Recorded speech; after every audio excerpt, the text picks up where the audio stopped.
Welcome everyone, this is another 5 Minute Fridays, and today I'm going to be showing you how the camera basics about aperture, ISO and shutter speed, so stay tuned.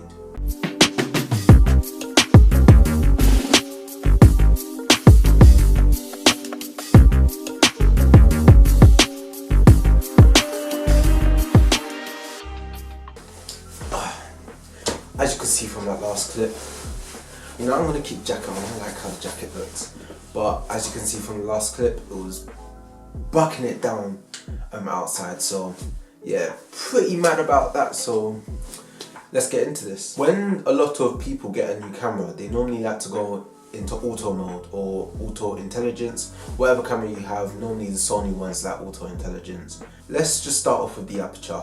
So when you see a lot of pictures where it has a blurry background and then the subject's in focus, that is when the aperture is very wide. That's what you call a fast lens.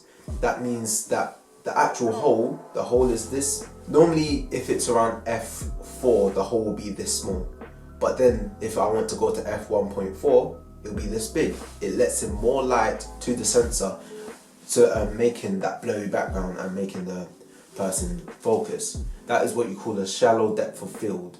The higher the f-stop number, everything is in focus, so that means you can get a lot of stuff in the background, you can get a lot of stuff in the foreground, everything's in focus. However, it does darken your image. It's mostly used for landscape photography. That's in my opinion. I have not taken a lot of photos like in landscape mode, but yeah, I think that's what landscape photographers use.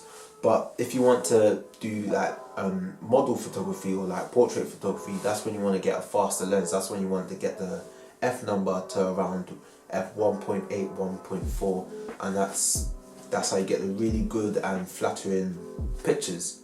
I said this in last week's 5 Minute Fridays that the shutter speed is how fast the shutter opens and closes.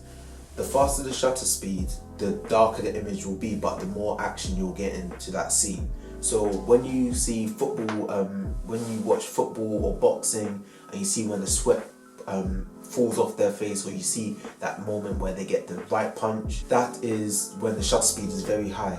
However, when you have the higher shutter speed, the darker the image. The lower the shutter speed, that's when the image gets brighter. However, that's when you get to start to get a blurry image, and it doesn't look so good. So if you're a street photographer, I recommend staying 1/125 shutter speed, because you're able to get the action, but you're also not making the image too dark.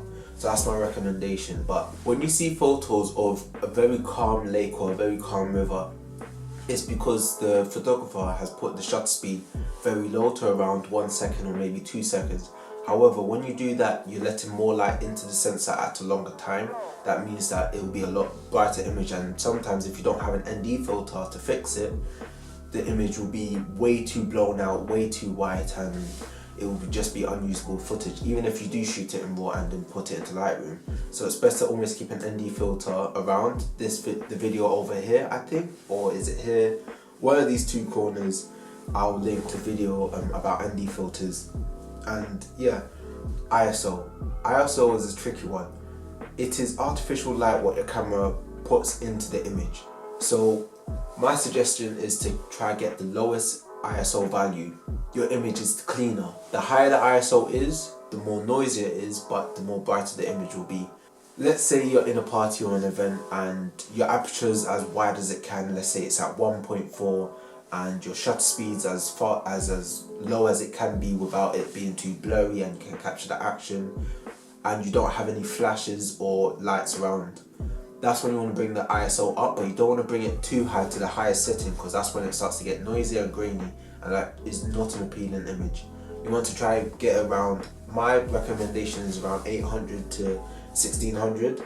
That's what my camera can perform at its best with the ISO. If I bring it too high, that's when it's too noisy. Too low, that's when it's a cleaner image, but it's going to be way too dark. So just experiment with your camera. That's just my final tip. So yeah, this has been Amari James. This has been another episode of 5 Minute Fridays, and I'll see you guys in the next video. Peace.